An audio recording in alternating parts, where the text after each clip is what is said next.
Break even point के कुछ questions अपन और करेंगे। लास्ट लेक्चर में जो अपन ने लिया था, नहीं देखा हो तो पहले देख के आइएगा। ब्रेक इवन पॉइंट वो पॉइंट जहाँ पे ना प्रॉफिट होता है ना लॉस होता है। बहुत सारे डिसीजंस लेने के लिए हमें ब्रेक इवन पॉइंट पता होना चाहिए, ठीक है। मैं आपको एक एग्जांपल देता हूँ। सपोज़ कीजिए कि मेरे दिमाग में एक बिज़नेस आया कि यार अपन तो पानी का बॉटल है वो बेचेंगे। हाँ, पानी का बोतल बेचेंगे और सस्ता बेचेंगे 10 रुपये में। आजकल लोग बहुत महंगा बेचने लग गए, 15 रुपये 20 रुपये। मैं तो 10 रुपये में बेचूँगा और ख़रीदूँगा कितने में, मान लेते हैं 6 रुपये में। 6 रुपये में मिल जाएगा बढ़िया से बढ़िया, और 10 रुपये में भी बेचूँगा तो 4 रुपये कमाऊँगा। तो ये 4 रुपया क्या है, पर यूनिट कंट्रीब्यूशन। हर बॉटल पे जो मैं कमाई करूँगा वो है 4 रुपया, that is contribution per unit.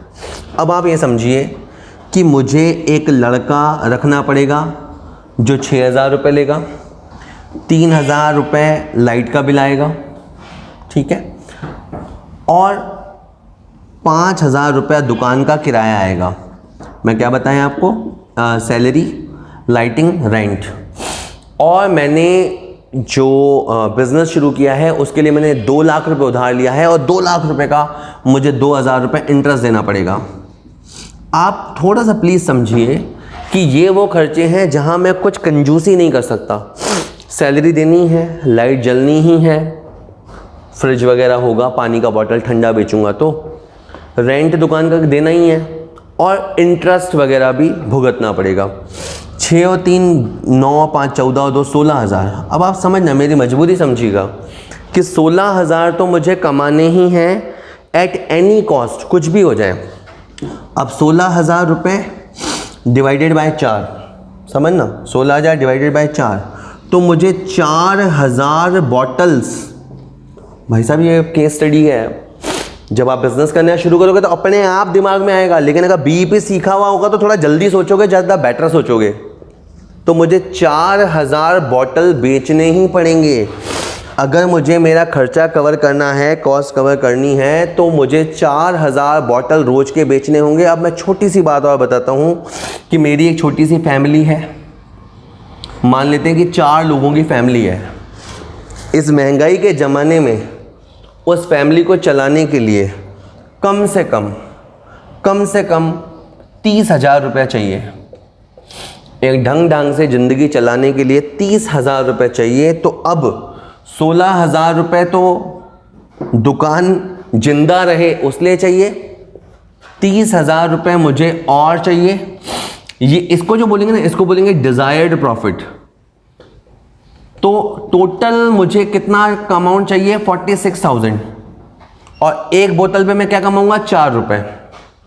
तो 46,000 डिवाइडेड बाय 4, 4 एकम 4, 4 एकम 4, 4 दूनी 20, 11,500 बॉटल्स, 11,500 बॉटल्स मुझे बेचने होंगे। और ऐसे एक टाइम पास की बात करें, अगर एक महीने में 25 दिन माने, एक महीने में 25 दिन माने तो 25 एकम 25, 15, 150, 160 बॉटल रोज के। आप समझना, अगर मैं रोज के 160 बॉटल बेचूंगा ना, तब जाके मेरी कॉस्ट कवर होगी, तब जाके मेरा no profit no loss point आएगा, जिसको अपन बोलते हैं ब्रेक इवन पॉइंट। और अगर मैं 11,500 में यहाँ 25 का भाग लगाऊं, 25 चौक 100, 15 150, 460 बॉटल्स। जी हाँ, मुझे रोज के 460 बॉटल्स बेचने होंगे अगर मैं अपना फैमिली चलाना चाहता हूँ, मंथली 30,000 रुपये कमाना चाहता हूँ। तो ब्रेक इवन पॉइंट आपको इस तरह की नॉलेज देता है।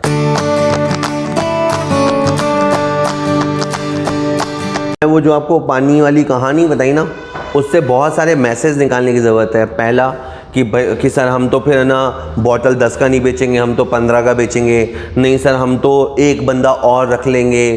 ये सब दिमाग में आना चाहिए कि नहीं सर हम पानी की बॉटल ही क्यों रखेंगे, हम तो 4 आइटमें और रख लेंगे। बिल्कुल बिज़नेस करना आना चाहिए।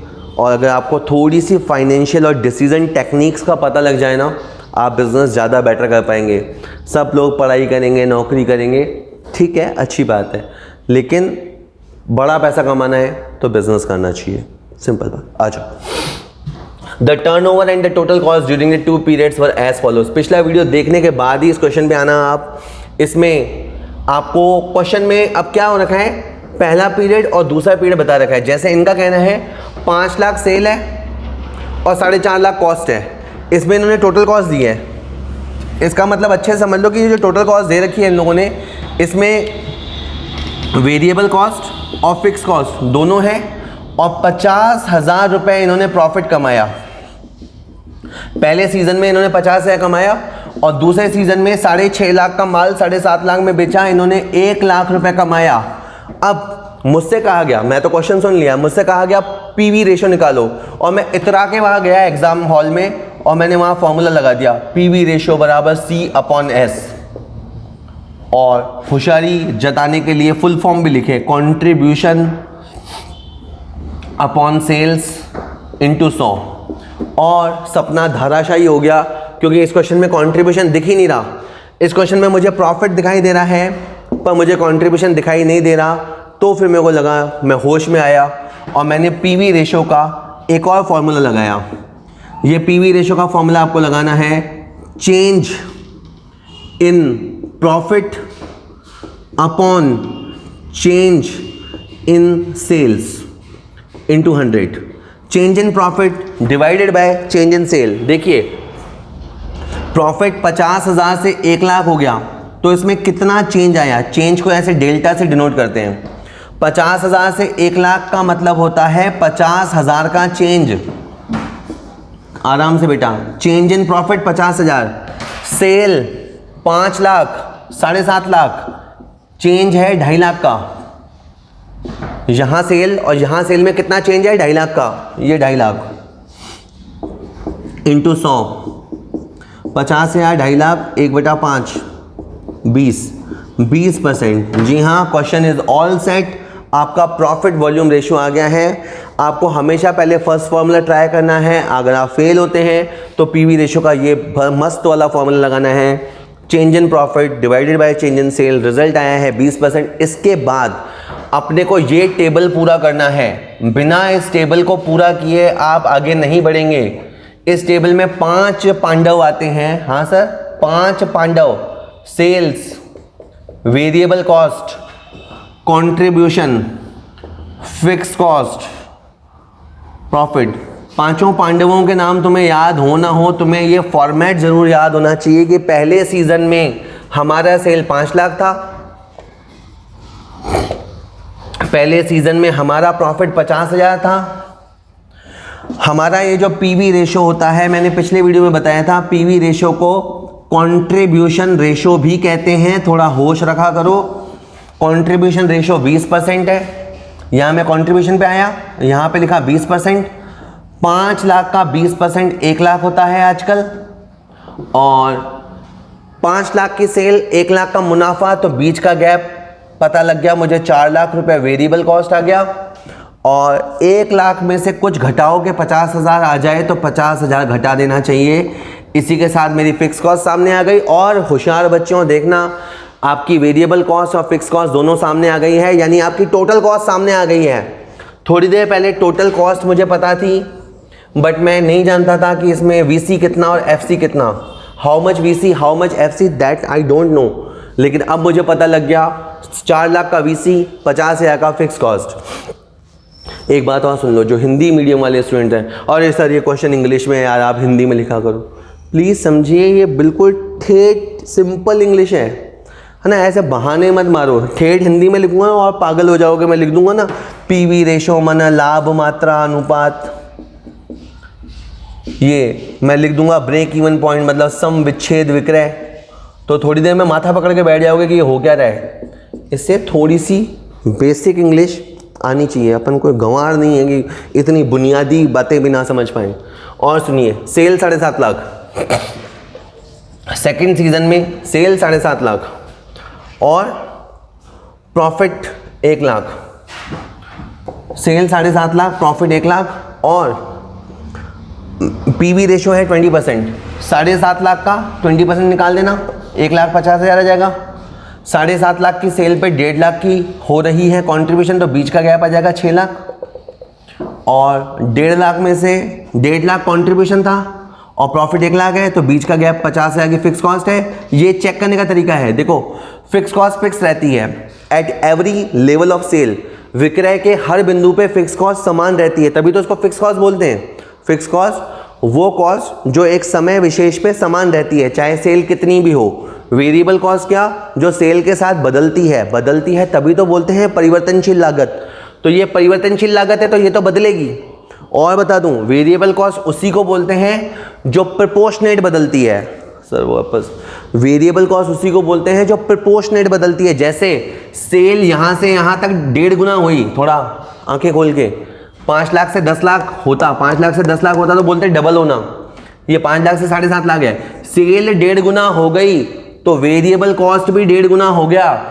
ये जिसके अंदर प्रोपोर्शनेट बिहेवियर होता है उसको बोलते हैं वेरिएबल कॉस्ट। और फिक्स कॉस्ट वो होती है जो फिक्स रहती है, जिसे दीन दुनिया से कोई फर्क नहीं पड़ता। अब टेबल सेट है, अब इसको साले को जो पूछना है पूछेगा, मैं जवाब दूंगा। पहले इसने पूछा था पीवी रेशो का जवाब आ गया है 20%। ब्रेक इवन सेल, आराम से, ब्रेक इवन सेल का मतलब है कि हमें जीरो प्रॉफिट के लिए क्या करना होगा। क्वेश्चन समझना, ब्रेक इवन सेल मींस हमें जीरो प्रॉफिट के लिए क्या करना होगा। देखिए, जीरो प्रॉफिट का मतलब है हमारे दिमाग में केवल कॉस्ट है। जीरो प्रॉफिट का मतलब हमारे दिमाग में केवल कॉस्ट है, तो ऊपर आपको लिखना है फिक्स कॉस्ट। मतलब हम किसको टारगेट कर रहे हैं, कॉस्ट को। We are not aiming for profit, हम प्रॉफिट को नहीं देख रहे, we are only just targeting कि हमारी कॉस्ट पूरी हो जाए। तो फिक्स कॉस्ट भाजक पीवी रेशो। ओके, तो फिक्स कॉस्ट, इस क्वेश्चन में से फिक्स कॉस्ट ले लेना 50,000, और हमारा पीवी रेशो आ गया 20%। 50,000 अपॉन 20%, कैलकुलेटर आपको अलाउ होता है, नहीं तो फिर 50,000 अपॉन 20, 100 ऊपर की तरफ चला जाएगा, ये आ जाएगा 2.5 लाख रुपया। प्लीज़ 2.5 लाख को समझिए, बोलना सीखिए कि 2.5 लाख की जो सेल है ये हमारी मिनिमम सेल है जो हमें करनी ही है टू सर्वाइव। जिंदा रहने के लिए 2.5 लाख की सेल करनी पड़ेगी। मैं करके बताता हूँ, यहाँ पे देखो, यहाँ पे लिखा, मैंने चेक कर रहा हूँ मैं इसको, at BEP 2.5 lakh sale, contribution कितना 20%, 2.5 लाख का 20% 50,000, कंट्रीब्यूशन रेशो पीवी रेशो है ना, ये 2.5 लाख और 50,000 का गैप कितना है 2 लाख, और फिक्स कॉस्ट कितनी है 50,000, तो प्रॉफिट क्या हो गया 0। तो हमने इनको ये जवाब दिया कि 2.5 लाख की सेल होगी तो हमें कोई प्रॉफिट या कोई लॉस नहीं होगा। हमें कम से कम इतने रुपए की बिस्लेरी बोतल, अगर हम बेच रहे थे तो हमें इतने रुपए की बिस्लेरी बोतल बेचनी होगी ताकि हम हमारी कॉस्ट कवर कर सकें। इस सेल पे कोई मुनाफा नहीं मिलेगा।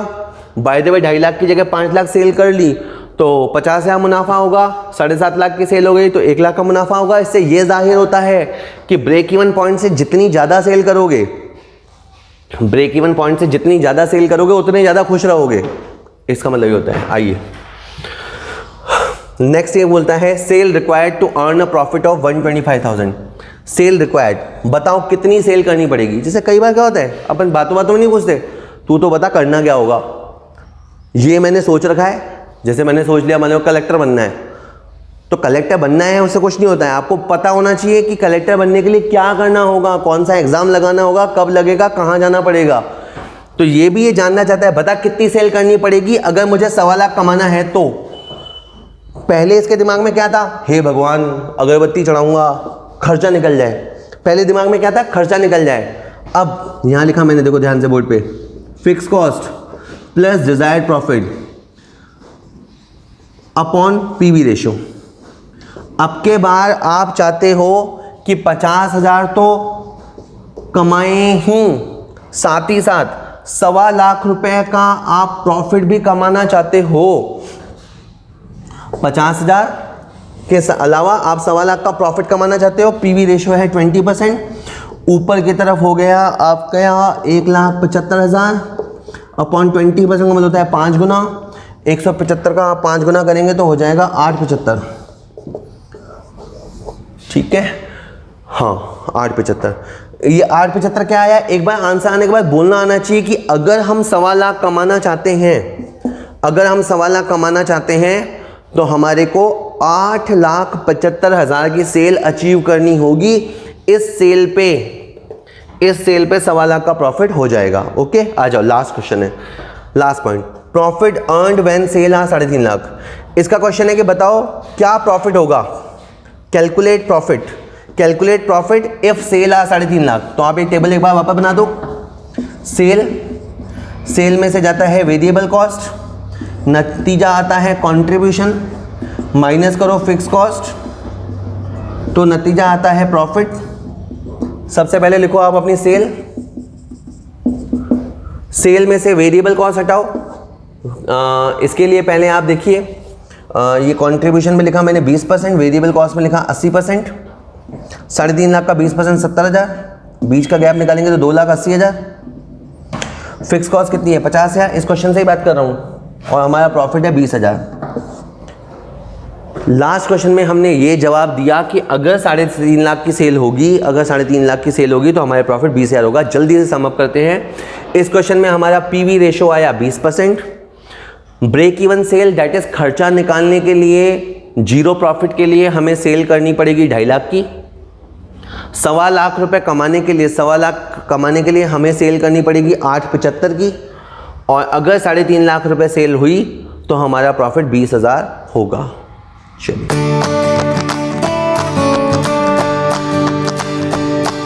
का अपन एक क्वेश्चन और करेंगे। इसमें देखो लिखा है the following figures are given to you. ये फिगर्स आपको दिए जाते हैं, ठीक है। Year 11-12, year 12-13। पहले इसको समझते हैं। 2011-12 वर्ष में हम 1 लाख की सेल कर पाए थे और हमें लॉस हुआ था 10,000 का, यानी 1 लाख की सेल नाकाफ़ी थी और हम लोग नुकसान में गए। उसके बाद 12-13 सेशन में हमें 2.5 लाख की सेल करी और हमें 20,000 का प्रॉफिट हुआ। Calculate PV ratio, break even point, variable cost of each year, sale to earn a profit of 40,000, margin of safety at a profit of 2,000। ठीक है, ये सारी बातें मैं इसके सुन लूँगा, क्योंकि क्वेश्चन ब्रेक इवन पॉइंट के जो होते हैं ना, उसमें सबसे पहले आपको पीवी रेशो निकालना आना चाहिए। ठीक है, आते हैं इस पर। PV ratio, profit volume ratio, ऊपर कंट्रीब्यूशन अपॉन में सेल इनटू 100। इस क्वेश्चन में हमें सेल दिखाई देता है लेकिन कंट्रीब्यूशन दिखाई नहीं देता। आपका ये वाला फॉर्मूला फेल कर गया।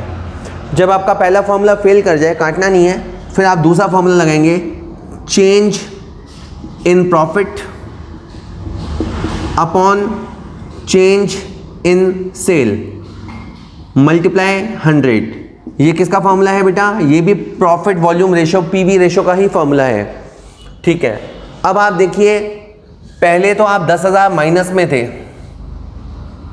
और अब आप यहां से ट्रैवल करके 20,000 पॉजिटिव आ गए हैं। तो इसका मतलब है आपका 30,000 का इंक्रीज हुआ है। देखिए यहां पे जीरो लगा देते हैं। अगर कोई इंसान जीरो से 20,000 हो जाए, जीरो से हीरो बन जाए, जीरो से 20,000 आ जाए, तो 20,000 की ग्रोथ मानेंगे। लेकिन ये बंदा तो माइनस में था, इसने तो इतनी दौड़ लगाई है, -10 से 20 प्लस तक आ गया है, तो 30,000 का अंतर आया है। तो चेंज इन प्रॉफिट 30,000 रुपये। और सेल पहले 1 लाख थी, अभी 2.5 लाख है, तो सेल में जो अंतर आया है वो 1.5 लाख का है, 1.5 लाख का है। ओके, ये सॉल्व किया, 30 और 150 1/5, ये आया है बेटा 20%। इस क्वेश्चन में भी आपका पीवी रेशो 20% आया है, चांस की बात है। फिर आप हमेशा याद रखिएगा, आगे के क्वेश्चन सॉल्व करने से पहले मेक श्योर कि आप अपनी टेबल कंप्लीट करें। इस टेबल में सेल आता है, माइनस वेरिएबल कॉस्ट आता है, नतीजा कंट्रीब्यूशन आता है, माइनस फिक्स कॉस्ट आता है, और डिवाइडेड बाय प्रॉफिट आता है। आराम से, ये बात कर रहा हूं मैं 2011-2012 की, जो आपका पहला सीजन था। पहले सीजन में आपकी 1 लाख की सेल थी, हाँ जी। आपका प्रॉफिट क्या था? 10,000 नेगेटिव। और आपका कंट्रीब्यूशन कितना परसेंट था? 20%। Contribution at the rate 20%। ये 1 लाख का 20% 20,000। इस 1 लाख और इस 20,000 का जो गैप है वो है 80,000। ऐसे फिल इन द ब्लैंक्स कर देना। 20,000 कमाई थी, फिक्स कॉस्ट यहाँ पे ज़्यादा होगी तभी तो हम माइनस हो गए। तो आप ये समझ जाएंगे कि यहाँ 30,000 आएगा। 20,000 कंट्रीब्यूशन है, 30,000 कॉस्ट है, हम कॉस्ट कवर नहीं कर पाए और माइनस में चले गए। अगले सीज़न से ये बात कंफर्म होती है, अगले सीज़न में हमारी सेल 2.5 लाख हुई, इनको नुकसान हुए तो इन्होंने सबक लिए, दौड़ लगाई, 2.5 लाख की सेल करी, 2.5 लाख की सेल करी और इनका कहें पीवी रेशो वो है 20%, 2.5 लाख का 20% 50,000, ये मैंने निकाला। प्रॉफिट आपको 20,000 गिवन है और इस 2.5 लाख को इस 50,000 का गैप 2 लाख रहा होगा और ये 50,000 है और ये 20,000 है, तो बीच में ज़रूर 30,000 रहा होगा। ये सेम आना चाहिए, इससे कंफर्म होता है कि हमने फिक्स कॉस्ट सही निकाली है, क्योंकि फिक्स कॉस्ट फिक्स रहती है। एक पर्टिकुलर पीरियड ऑफ टाइम में फिक्स कॉस्ट फिक्स रहती है, चाहे सेल बढ़ गई। गौर कीजिए, यहाँ सेल 2.5 गुना हो गई, सेल 2.5 गुना हो गई तो भी फिक्स कॉस्ट सेम की सेम है, और सेल 2.5 गुना हुई तो हमारी वेरिएबल कॉस्ट भी 2.5 गुना हो गई। ठीक है, मैं लिख देता हूँ 2.5 गुना। तो वेरिएबल कॉस्ट वही होती है जो आनुपातिक रूप से परिवर्तित होती है, जो कि वेरी होती है प्रोपोर्शनेटली। खैर, इस गणित में हमें जाने की अब ज़रूरत नहीं है, हमने क्वेश्चनों के जवाब देने हैं। पहला क्वेश्चन था पीवी रेशो, दूसरा क्वेश्चन है ब्रेक इवन पॉइंट, यानी क्वेश्चन ये पूछता है कि ब्रेक इवन पॉइंट के लिए हमें कितनी सेल करनी होगी। तो मैं इसका जवाब यूँ देता हूँ कि ब्रेक इवन पॉइंट पे आने के लिए मुझे कॉस्ट कवर करनी होगी, फिक्स कॉस्ट। तो मैं ऊपर लिखूँगा फिक्स कॉस्ट, अपॉन में लिखूँगा पीवी रेशो। ठीक है, तो ब्रेक इवन पॉइंट पे पहुँचने के लिए fix cost upon PV ratio. आपकी फिक्स कॉस्ट आ रही है 30,000 प्रति वर्ष और आपका पीवी रेशो है बेटा 20%। कैसे सॉल्व करेंगे? कैलकुलेटर पे सॉल्व हो जाएगा। 30,000 अपॉन 20 इंटू 100, 1.5 लाख। तो हमने ये जवाब दिया है कि हमें कम से कम 1.5 लाख की सेल करनी पड़ेगी, और यहाँ से बहुत अच्छा मैसेज निकलता है कि वाकई में 1.5 लाख की सेल हमें करनी चाहिए। पहले सीज़न में हम 1.5 लाख की सेल नहीं कर पाए, इसलिए हमें लॉस गए। इसलिए हमें हमारा कट ऑफ पॉइंट पता होना चाहिए, तभी तो अपन एग्ज़ाम में थोड़ा तो पढ़ के जाते हैं। क्यों? क्योंकि हमें पता होता है कि 36% तो लाना ही है, 36% नहीं लाएंगे तो बात नहीं बनेगी। वो तो इतनी पढ़ाई पे सब करते हैं, कितना ही बदमाश छोरा हो छोरी हो, एग्ज़ाम के दिनों में इतना तो वो ज़रूर पड़ता है कि 36% ले आए। आते हैं नहीं आते हैं वो अलग बात है। ओके, और अगर आप ज़्यादा पढ़ाई करते हैं, ज़्यादा सेल करते हैं, मान लो जैसे इसने 1.5 लाख की जगह 2.5 लाख की सेल करी, तो अच्छी सेल का अच्छा नतीजा होता है। इसने 1.5 लाख की भी सेल नहीं करी तो इसलिए नुकसान हो गया, इसने 1.5 लाख से ज़्यादा सेल करी तो प्रॉफिट हो गया। क्वेश्चन तीसरा देखिए, तीसरा बोलता है variable cost of each year, her year की वेरिएबल कॉस्ट बताओ। वैसे तो आप यहाँ टेबल में से देख के बता सकते हैं कि 11-12 के लिए वेरिएबल कॉस्ट है 80,000 रुपये और 12-13 के लिए वेरिएबल कॉस्ट है 2 लाख रुपये। पर मैं आपको बता दूं, एग्ज़ाम में ये जानना चाहता है तो आप इसको यूँ बताइएगा कि सिंस चूँकि हमारा पीवी रेशो 20% है, अतः हमारा जो वेरिएबल कॉस्ट होगा वो होगा 80% ऑफ सेल। ये बात आपको पता होनी चाहिए। अगर हमारा पीवी रेशो 20% ऑफ सेल है तो वेरिएबल कॉस्ट होगा 80% ऑफ सेल। और ये बात समझने के बाद, पहले सीज़न में हमारी 1 लाख की सेल थी तो 1 लाख का 80% 80,000 और दूसरे सीज़न में 2.5 लाख का 80% 2 लाख। तो आप इस टेबल में से भी आंसर कर सकते हैं, बट बेटर वुड भी कि आप इसको इस तरह से आंसर करें, वो थोड़ा ज़्यादा अच्छा रहेगा। नेक्स्ट है sale to earn a profit of 40,000। इस क्वेश्चन को समझो, हमें 40,000 प्रॉफिट का चाहिए, तो क्वेश्चन ये पूछ रहा है कि 40,000 कमाने के लिए क्या करना पड़ेगा। तो आप एक फॉर्मूला लगाइएगा, इसको बोलते हैं रिक्वायर्ड सेल का फॉर्मूला। रिक्वायर्ड सेल का फॉर्मूला है, इसमें आपको फिक्स कॉस्ट तो लिखनी ही है, साथ ही साथ आपको डिजायर्ड प्रॉफिट जोड़ना है। ब्रेक इवन पॉइंट का मतलब होता है हम केवल अपना कॉस्ट कवर करना चाहते हैं, और अब इसकी लालच बढ़ी और अब ये मुनाफा कमाना भी चाहता है। तो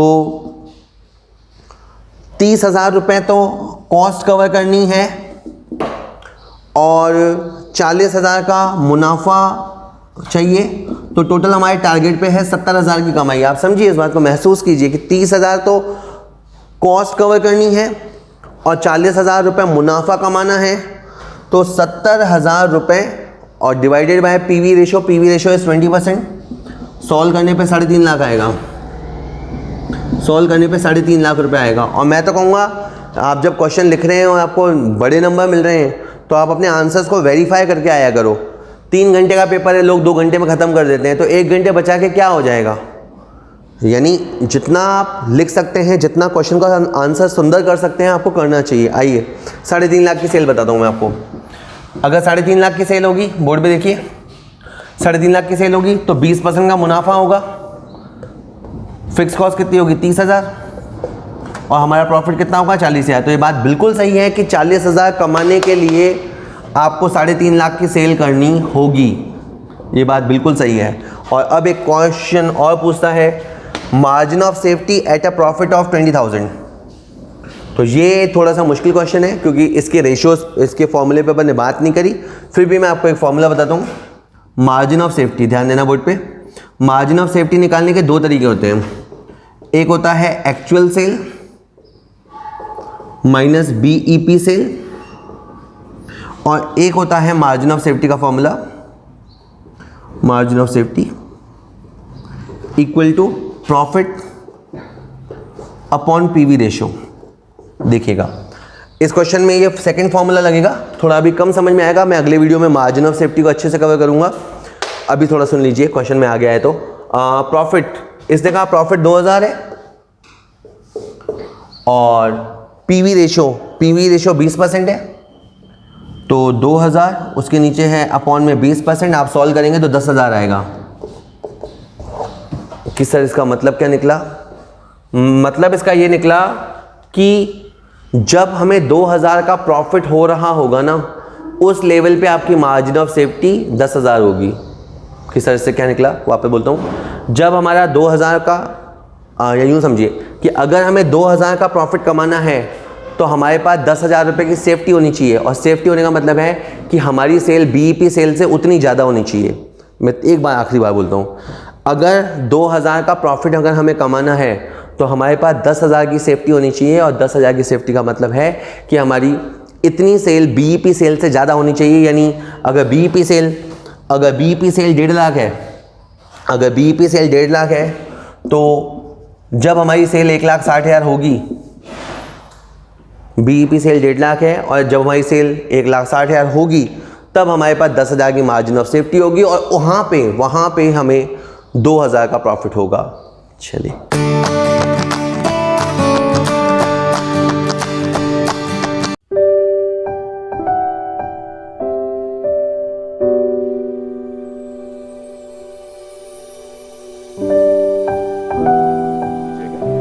मेरे जो वालिद थे, मैंने जैसे बताया बहुत पढ़े लिखे थे, तो उन्होंने बहुत गरीब भी थे, उनको कभी कोई नौकरी नहीं मिली, हार्डली उनके पास पैसे होते थे। जो भी बिज़नेस उन्होंने शुरू किया, इतनी तालीम हासिल करने के बाद भी वो फेलियर ही रहा। लेकिन उन्होंने बहुत प्यार दिया, और क्योंकि उनके पास पैसे नहीं होते थे तो मेरे हर जन्मदिन पे अपनी कोई पुरानी चीज़ मुझको दे दिया करते थे। तो पहली पुरानी चीज़ जो, और बहुत बड़ा चढ़ा के उर्दू में अच्छे अच्छे अल्फाज यूज़ करके मुझे इम्प्रेस करते थे कि बहुत अच्छा प्रेजेंट दिया है मुझको। तो वो मुझे पहली चीज़ उन्होंने मुझे, ये मैं हर जगह पर बोलता हूँ, स्कूल के बच्चों के फंक्शन पे, येल यूनिवर्सिटी में, एडिनबरा में, क्योंकि आप लोग सब अपनी लाइफ के उस थ्रेशोल्ड पे हैं जहाँ से आपको कामयाबी हासिल करनी है इंशाल्लाह। सो पहली चीज़ जो उन्होंने मुझे दी थी, उन्होंने मुझे अपना शतरंज का सेट दिया था, टूटा फूटा सा। वो शतरंज हर रोज़ खेलते थे। हनुमान मंदिर के जो हेड प्रीस्ट थे, पंडित थे, उनके साथ रात को जाके मेरे वालिद जो हैं शतरंज खेलते थे। और उन्होंने मुझे कहा कि शतरंज से आप ज़िंदगी के बारे में बहुत कुछ चीज़ें सीख सकते हैं। पहली ये कि कोऑपरेशन और साथ मिलजुल कर काम कैसे करना है। दूसरी ये कि ज़िंदगी में आगे बढ़ने के लिए कभी कभी पीछे भी हटना पड़ता है। तीसरी ये कि जो छोटे लोग होते हैं, जो आप समझते हैं, कई लोग ऐसी बात मानते हैं, जो पॉन्स होते हैं, जो प्यादे होते हैं, उनकी सबसे ज़्यादा इज्जत करना ज़िंदगी के अंदर। कोई भी इंसान छोटा नहीं होता, हमेशा हमेशा ज़िंदगी में काम आता है। और कामयाबी हासिल करने के लिए आखिरी बात शतरंज ये सिखाती है हमको कि कभी कभी जिस चीज़ से सबसे ज़्यादा लगाव होता है, जैसे रानी से अमूमन हो जाता है, कभी कभी उसे भी सैक्रिफाइस करना पड़ता है आगे बढ़ने के लिए। दूसरी चीज़ जो उन्होंने मुझे दी, मेरे पास है वक्त, 2 मिनट बोल सकता हूँ मैं, सॉरी। दूसरी चीज़ जो उन्होंने मुझे दी थी, हाँ, वो एक टाइपराइटर दिया था। आज के ज़माने में आई डोंट थिंक किसी को, बहुत सारे बच्चे होंगे यहाँ पे जिनको मालूम भी नहीं होगा टाइपराइटर कैसा लगता है। अब सब कंप्यूटर पे काम करते हैं, तो टाइपराइटर के ऊपर जब आदमी लिखता है और अगर गलत लिखता है तो उसको मिटाने में बहुत तकलीफ होती है। So you have to be very diligent, बहुत ध्यान से लिखना पड़ता है। हम गलती नहीं कर सकते। और टाइपेक्स यूज़ करते थे टाइप को निकालने के लिए, कभी उंगली फंस जाती थी उसकी कीज़ के बीच में, मगर बहुत मेहनत से, बहुत डिलिजेंस से काम करना पड़ता था। तो जब मैं उस पर टाइपिंग सीखा स्कूल में कॉमर्स करते वक्त, so the only thing I realise is that practice makes you perfect. तो जो भी काम आप जिंदगी में करें उसको डिलिजेंस से करें, ऐसा करें कि कोई गलती ना हो, अपना पूरा दिमाग लगा कर करें, सोच समझ कर करें, ऐसे करें कि ये काम जिंदगी में आपका पहला काम है और इसके बाद आपको मौका नहीं मिलेगा, और शायद ये काम आपका जिंदगी का आखिरी काम है, इसके बाद फिर मौका नहीं मिलेगा। So do it with that kind of diligence. तीसरी चीज़ उन्होंने मुझे कैमरा दी थी, क्योंकि बहुत गरीब थे, वो कैमरा चलता नहीं था बिल्कुल भी, सिर्फ उसके व्यू फाइंडर से बड़ी अच्छी अच्छी तस्वीरें दिख जाती थी, लेकिन खिंचती बिल्कुल भी नहीं थी।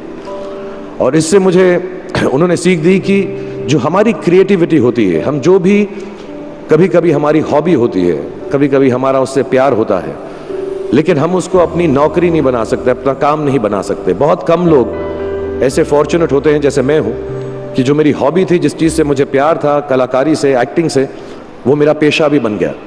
अमूमन ऐसा होता नहीं है, लेकिन जो हमारी कला है, चाहे वो पोएट्री है, चाहे वो लिखना है, चाहे वो पेंटिंग है, चाहे जो भी चीज़, गाना है, अकेले में गाना है, हमारी क्रिएटिविटी ज़रूरी नहीं है कि दुनिया एक्सेप्ट करे।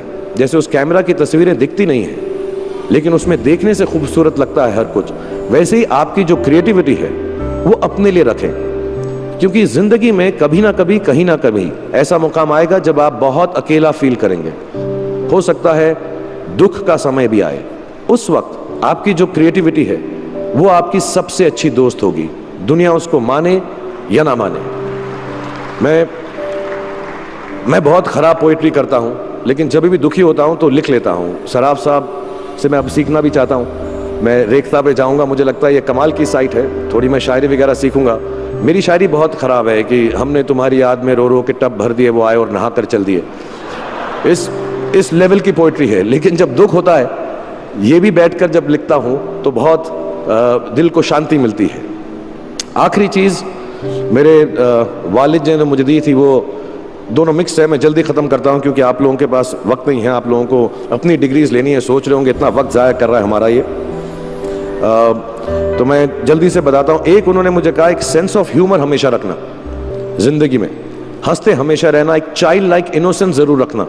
जैसे एक छोटे बच्चे की जो एक इनोसेंस होती है, जो उसका दुनिया की तरफ जो नज़रिया होता है बड़ा इनोसेंट सा होता है, उसमें कोई खामी नहीं होती, गलती नहीं होती, अभी दुनियावी बातें नहीं आई होती, तो वैसे ही रखना। कई बार बचपन में मैंने जब बदतमीज़ी की या कोई गलत काम किया तो उन्होंने सेंस ऑफ ह्यूमर से मुझे बचाया। और ज़िंदगी भर अगर आप अपने ऊपर, अपने हाल पे, दुनिया पे, क्योंकि लोग आपसे हर कोई बात कहेंगे, अच्छी बात भी कहेंगे, बुरी बात भी कहेंगे, क्योंकि लोगों का काम है कहना। अगर आप उसको एक सेंस ऑफ ह्यूमर से देख सकेंगे तो ज़िंदगी जो है बहुत बेहतर रहेगी। And last not the least, what my father gave me, what my mother gave me and what your parents have given you, आपके जो पेरेंट्स हैं, जो आपको दिया है, वो सबसे बड़ी गिफ्ट है, गिफ्ट ऑफ लाइफ। ज़िंदगी की जो ज़िंदगी एक खुद ही सबसे बड़ा तोहफा है हमारी ज़िंदगी, और उसको वैसे ही ट्रीट कीजिए।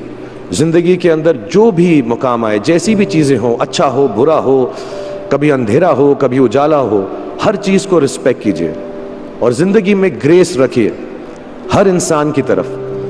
हर इंसान जो भी आपसे जो भी बात करेगा वो अपनी मुसीबत के हिसाब से करेगा, अपनी हैसियत के हिसाब से करेगा, कभी गलत बात भी बोलेगा, ऊंची बात भी बोलेगा। जब आप काम करेंगे, जब आप बड़ी बड़ी कंपनीज के अंदर नौकरी हासिल करेंगे, आपका हमेशा झगड़ा रहेगा, जो मेरा जूनियर है वो ऐसी बात करता है, मेरा सीनियर जो है ऐसी बात करता है। लेकिन सब जो हैं ज़िंदगी से जूझ रहे हैं, इस ज़िंदगी में कुछ बनने की कोशिश कर रहे हैं। सो वो ग्रेस जो है, वो लीवे जो है, हर किसी को दीजिएगा जो आपके साथी हैं, जो आपके साथ साथ काम कर रहे हैं, जो आपका साथ काम नहीं भी कर रहे और जो आपका साथ नहीं भी दे रहे। ग्रेस से बड़ी चीज आप जिंदगी को वापस नहीं लौटा सकते। ये 4-5 चीजें याद रखिएगा। याद रखिएगा, नहीं रहे तो कोई बात नहीं। आप लोग बहुत कुछ अभी इस जगह पर इल्म हासिल कर चुके हैं और मुझे उम्मीद है और मुझे यकीन है कि आप जो भी करेंगे जिंदगी में बहुत कामयाब होंगे। और फिर से मैं मौलाना आज़ाद नेशनल उर्दू यूनिवर्सिटी का शुक्रिया अदा करना चाहूँगा कि मुझे यहाँ पर बुलाया, आपसे मुखातिब होने का मौका दिया। थैंक यू वेरी मच, बहुत बहुत शुक्रिया।